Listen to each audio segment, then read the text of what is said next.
The third ray, a supplication. This treatise proves with extraordinary decisiveness, authenticity, and certainty, together with wondrous conciseness, the most important of the fundamentals of belief, such as the necessary existence, unity, and oneness of God, the splendor of His dominicality, the immensity of His power, the breadth of His mercy, the universality of His sovereignty, the comprehensiveness of His knowledge, and the all-inclusiveness of His wisdom. The indications of the resurrection of the dead, and especially those emphasized at the end, are extremely powerful. Introduction. This eighth proof of the fundamentals of belief offers evidence for the necessary existence and unity of God, and certain proofs of the comprehensiveness of dominicality and the immensity of divine power.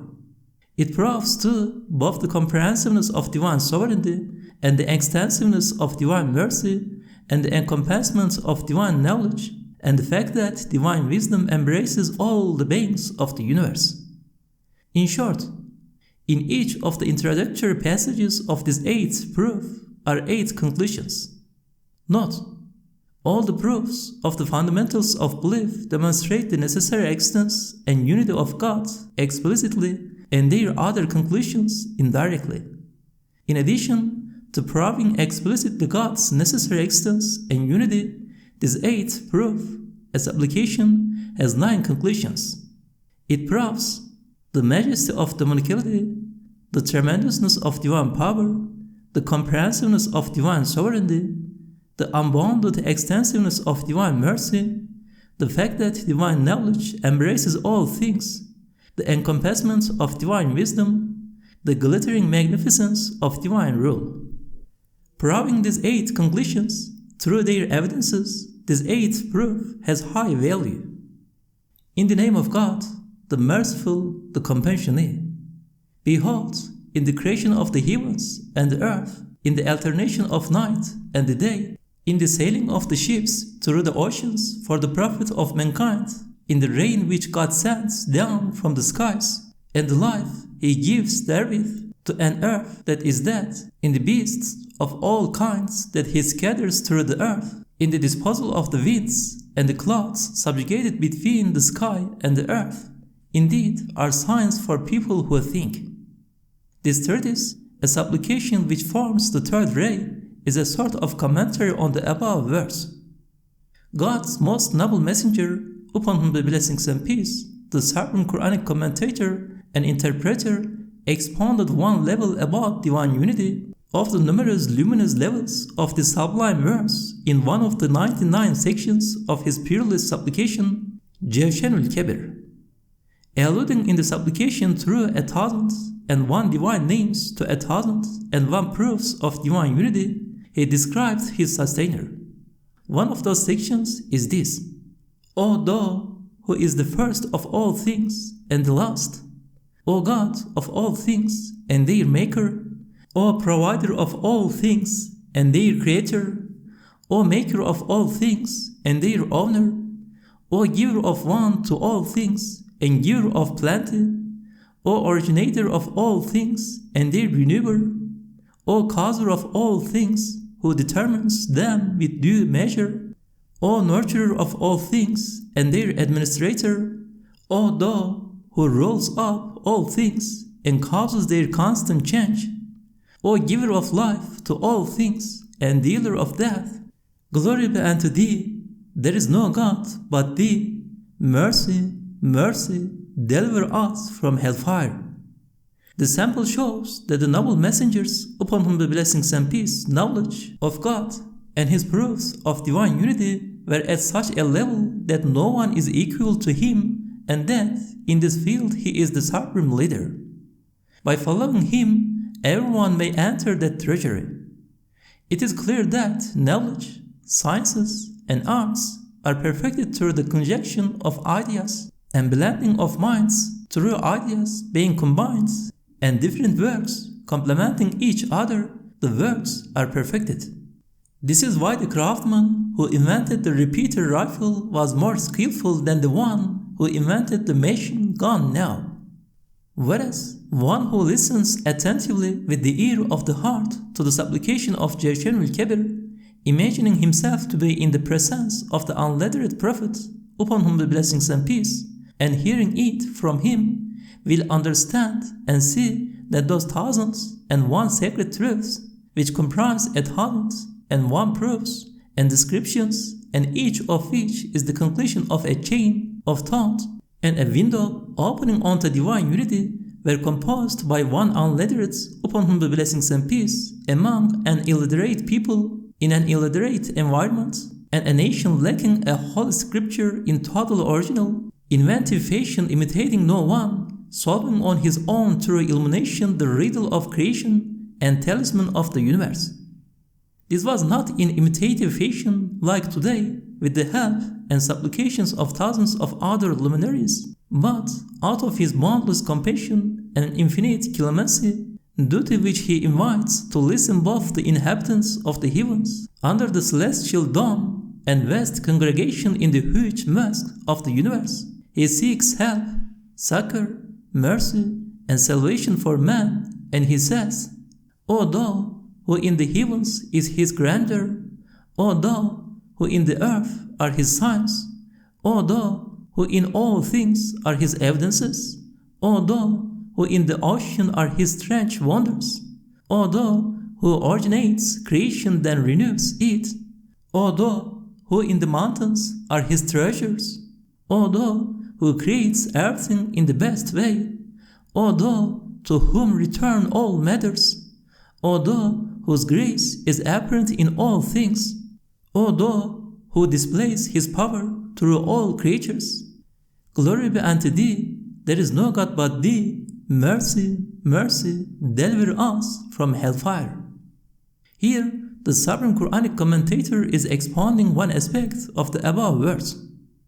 A short translation and meaning of it is this. He says, O one of glory, whose magnificence is to be seen in the skies and heavenly bodies. O one of perfection, the signs and evidences of whose unity are to be observed in the earth and in all its beings. O necessary extent, proofs to whose necessary extents are present in all things and all creatures.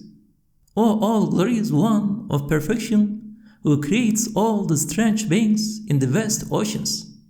O magnificent creator, who creates the treasures stored up in the mountains to meet the needs of living beings. O beauteous bestower of bounties, who creates everything in the best way, administers them in the best way, and provides all the necessaries for each in the best way. O omnipotent one, sustainer of all things, to whom all things have recourse in all matters, for all needs, and on whom all beings rely in all circumstances, and to whom pertain all rights, and dues, judgments, and rule. O gracious and knowing one, the clear traces of whose favors, and the manifestations of whose grace, and the subtle inscriptions of whose arts, and the fine gifts of whose mercy are observed in all things. O all-powerful and wise one, who made the universe an exhibition of marvels in order to display his power to his conscious creatures, and made all his artifacts, heralds, and proclamations announcing his perfections, such as his power, wisdom, and mercy. You are free of all impotence and fault. Other than you, there is no God who might succor our plight. Mercy, mercy, save us from hellfire. God's most noble messenger, upon whom be blessings and peace, the sovereign Qur'anic commentator, expounded the verse with this supplication. Then the messenger's important, precise, intelligent, and exacting student, Imam Ali, may God be pleased with him, composed a supplication-like commentary on his master's supplicatory commentary, and discovering another aspect of the supplication, uncovered a further phase of the verse. Keeping in mind his noble master's supplication, he described that aspect of the verse as follows. We gave a short explanatory translation of the supplication above, and so we are doing for this one. O God, in the heavens are no rotations or motions, but through their order and wisdom they testify to your excellence, making you known. On the earth are no changes and transformations and no states or circumstances, but through their order and regularity they make you known together with your unity and dominicality. In the seas is no creature, nor even a drop of water, but through its wisdom it points to your excellence and testifies to your dominicality. In the mountains are no minerals, chemicals, or rocks stored up for living beings, but through their uses and benefits they testify to your dominicality and existence. In the heart is no thought inspired from the unseen, but it points to your existence and testifies to your unity. On the trees are no leaves, but through their order and wisdom they recognize you, that is, they proclaim that they are the works of your art. In bodies there are no movements, but they testify to your dominicality. O my Creator, for the sake of your power, which subjugates the heavens and the earth, subjugate to me those things that I wish. Now, an important student of Imam Ali, may God be pleased with him, and wretched servants of the Qur'an, expounding the supplication of his also with a supplication, wanted to disclose in the light of the greatest divine name one aspect of the above sublime verse, by expounding that aspect of the supplication, which is only one of the 100 sections of the supplication of the Supreme Interpreter, that is, Jawshan al-Kabir. The student of Imam Ali, may God be pleased with him, says, O my God and Sustainer, I see through the eyes of belief the instruction and light of the Qur'an, the teachings of God's noble messenger, upon whom be blessings and peace, and the indications of the name of all wise, that in the heavens there are no rotations and motions, but through their order and regularity they point to your existence. There is no heavenly body, but through its silently performing its duty and remaining in place without prop, it testifies to your dominicality and unity. There is no star, but through its balanced creation, regular position, luminous smile, and the stamp of its similarity to the other stars, it indicates the majesty of your Godhead and your unity. There is not one of the 12 planets, but through its wise motion, docile subjection, orderly duties, and significant satellites, it testifies to your necessary existence and indicates the sovereignty of your Godhead. Yes, O Creator of the heavens and earth, who directs and administers all particles, together with all the orderly components they make up, and spins the planets and their regular satellites, subjugating them to his command, just as each of the inhabitants of the heavens testifies on its own, so in their totality they testify to your necessary existence and unity in a way so clear and powerful that shining proofs to the number of stars in the heavens affirm that testimony. Also, appearing as a regular army or imperial fleet decked out with electric lights, the limpid, beautiful, spotless heavens with their extraordinarily huge and speedy bodies point clearly to the splendor of your dominicality and tremendousness of your power, which creates all things, and to the boundless extent of your sovereignty, which overspreads the heavens, and to your mercy, which embraces all living things, and testifies indubitably to the comprehensiveness of your knowledge, which is concerned with all the states and circumstances of all the creatures of the heavens, and embraces them and orders them, and to your wisdom, which encompasses all things. This testimony is so evident, it is as though the stars are the words and luminous embodiments of the sky's testimony.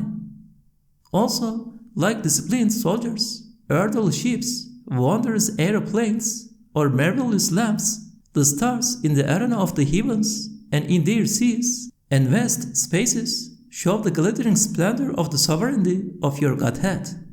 As is suggested by the duties of the sun, one star among the members of that army, which are related to its planets and our earth, some of its companions, the other stars, look to the worlds of the hereafter and are not without duties, they are the sons of eternal worlds. O necessary existence, O single one of unity. These wondrous stars, these strange suns and moons are subjugated, set in order, and employed in your dominions, in your heavens, through your commands, power, and strength, and your administration and direction. All those heavenly bodies glorify and exalt their single creator who creates, spins, and administers them through the tongue of disposition. They declare, "Glory be to God. God is most great. Through all their glorifications, I too declare you holy." O omnipotent one of glory, hidden in the intensity of his manifestation and concealed in the magnificence of his grandeur. O one of absolute power, I have understood through the teaching of the all-wise Qur'an and instruction of your most noble messenger, upon whom be blessings and peace, that just as the heavens and stars testify to your existence and unity, so with its clouds, lightning, thunder, winds, and rain, does the atmosphere testify to your necessary existence and unity. Yes, the lifeless, unconscious clouds sending the water of life, rain, to the assistance of needy living beings is only through your mercy and wisdom. Confused chance could in no way interfere. The most powerful of electricity, lightning, which alluding to its potentiality for lighting, encourages man to benefit from it, and spectacularly lights up your power in space.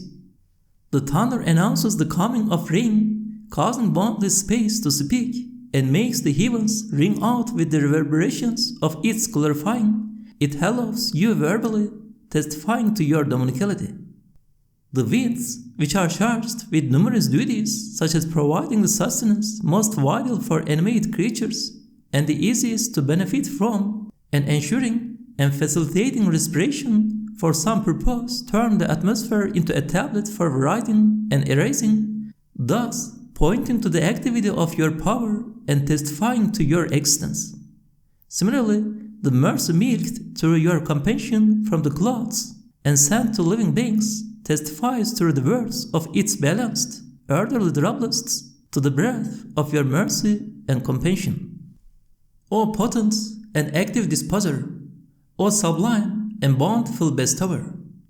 the clouds, lightning, thunder, winds, and rain each testify on their own to your necessary existence, so too, as a whole, being one within the other and assisting each other in their duties, although they are by nature dissimilar and opposed to each other, they indicate most powerfully your unity.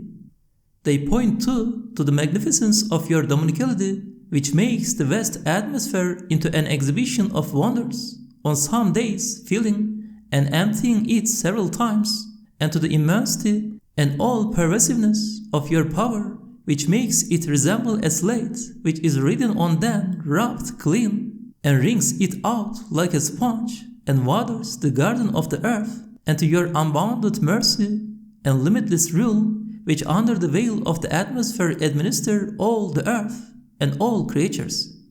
Moreover, the air is employed in duties so wise, and the clouds and rain utilized in benefits so percipient that, if it were not for a knowledge and wisdom that encompass all things, they could not be thus employed.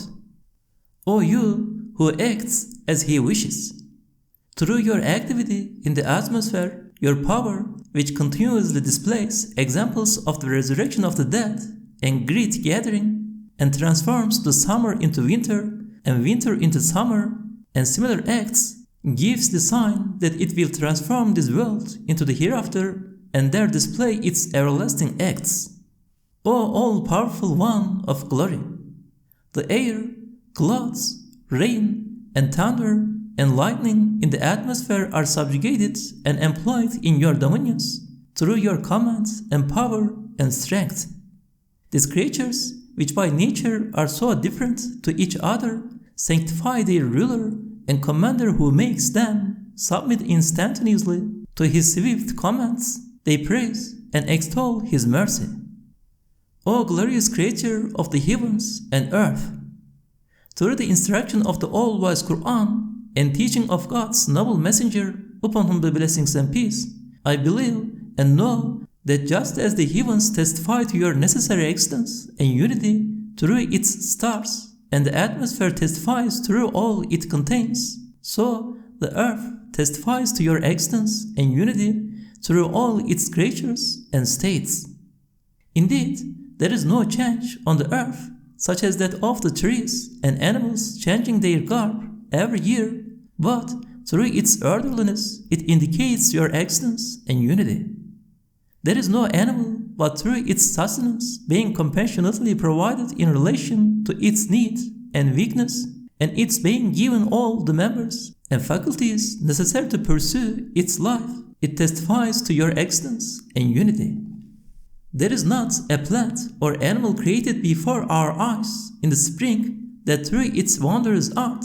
its subtle adornments, its being distinguished from all other creatures, and through its order and balance, it makes you known. The marvels of your power which fill the earth and are known as plants and animals, and their creation from seeds and grains and droplets of fluid, perfectly, without error, in adorned fashion, each with its distinguishing features, form a testimony more brilliant and powerful than the sun to the existence, unity, wisdom, and endless power of their all-wise Maker.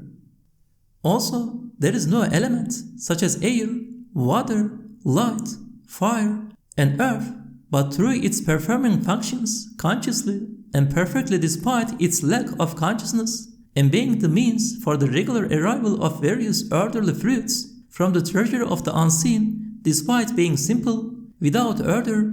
and overrunning and spreading everywhere, it testifies to your existence and unity. O omnipotent Creator, O omniscient opener up of forms, O active Creator,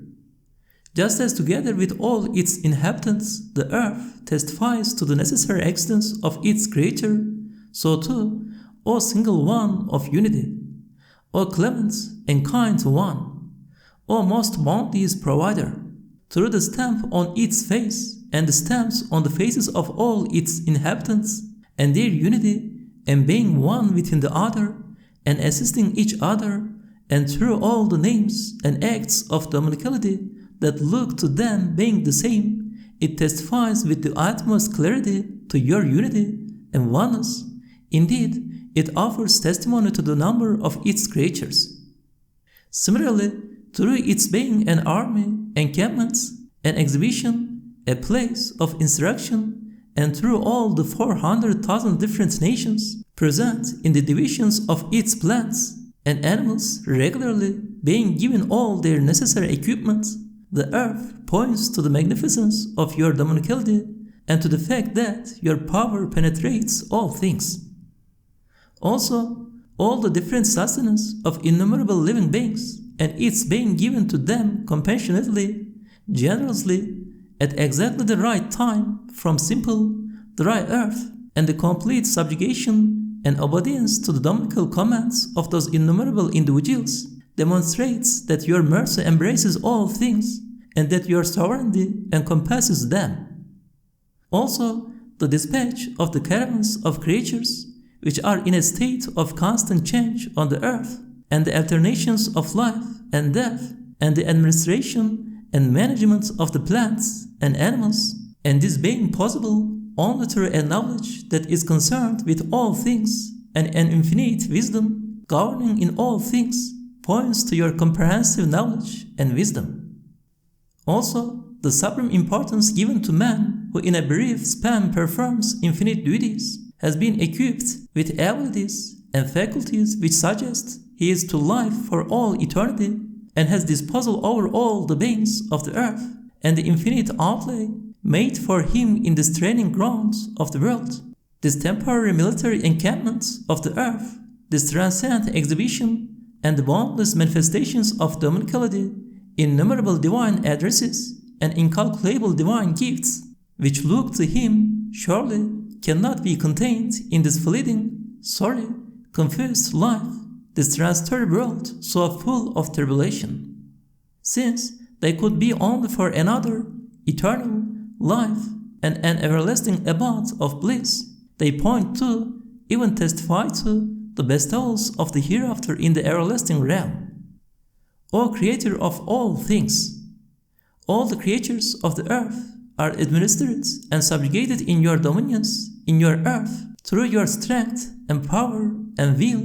and your knowledge and wisdom. The dominicality whose activity is observed on the face of the earth is so comprehensive and all-embracing, and its administration and management are so perfect and precise, and it is carried out with such sameness that it shows it is a dominicality, a disposal which is a whole that cannot be broken into parts, and a universal that cannot be divided up.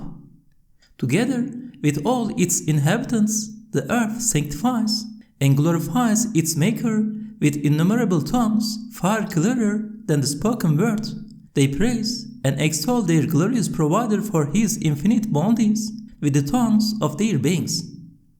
O most pure and holy one, hidden in the intensity of His manifestation and concealed in the magnificence of His grandeur. Through all the sanctifications and glorifications of the earth, I sanctify you and declare you to be free of all fault, impotence, and partners, and through all its praise and extolling, I offer you praise and thanks. O Sustainer of the land and the seas, I have understood from the teaching of the Qur'an and instruction of your most noble messenger, upon whom be blessings and peace, that just as the skies, the atmosphere, and the earth testify to your unity and necessary existence, so do the seas, rivers, streams, and springs testify to them most clearly. Yes, there is no being in the seas which are like the strange boilers of our world producing steam. There is not a drop of them even, but through its well-ordered being, its benefits and state, it makes known its Creator. And of the strange creatures whose splendid sustenance is given them out of simple sand and water, and the living creatures of the seas with their regular and orderly beings, especially of the fishes, who populate the seas with one fish producing 1,000,000 eggs, there is not one, but through its creation and its duties, its being sustained and administered, nurtured, and superintended, it indicates its Creator and testifies to its Provider. Also, of the precious, decorated jewels in the seas, there is not one, but through its attractive creation and beneficial qualities, it recognizes you and makes you known. Yes, just as they testify to your singly, so too, insofar as they are all mixed up together, bear the same stamp in their natures, are created with great ease, and are found in great numbers, they altogether testify to your unity. Also, through the seas, which surround the globe with its land masses, being held suspended without spilling over, or dispersing, or overrunning the land as the earth voyages around the sun, and creating the multifarious ornamented living creatures and jewels out of simple sand and water, and all their sustenance and other needs being supplied in general and complete fashion, and through their administration, and through none of the innumerable corpses of their dead fellows being found on the surface of the seas, they testify indirectly to their number, to your existence, and its necessity. Also, just as they point clearly to the splendid sovereignty of your dominicality and to the magnificence of your power, which encompasses all things, so do they indicate the limitless breadth of your mercy and rule, which govern all things, from the huge, yet orderly, stars beyond the skies to the tiny fishes at the bottom of the sea, which are nurtured in a regular fashion. They point too to your knowledge and wisdom, which, as demonstrated by the order, benefits, instances of wisdom, and the balance and equilibrium of all things, encompass and comprehend them.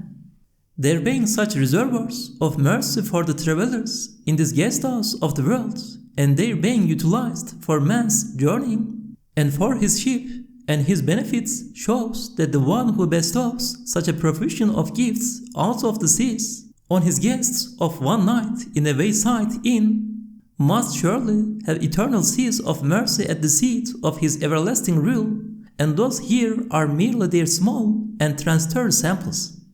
Thus, the truly wondrous situation of the seas around the earth and the exceedingly orderly administration and nurturing of their creatures demonstrate self-evidently that it is only through your power,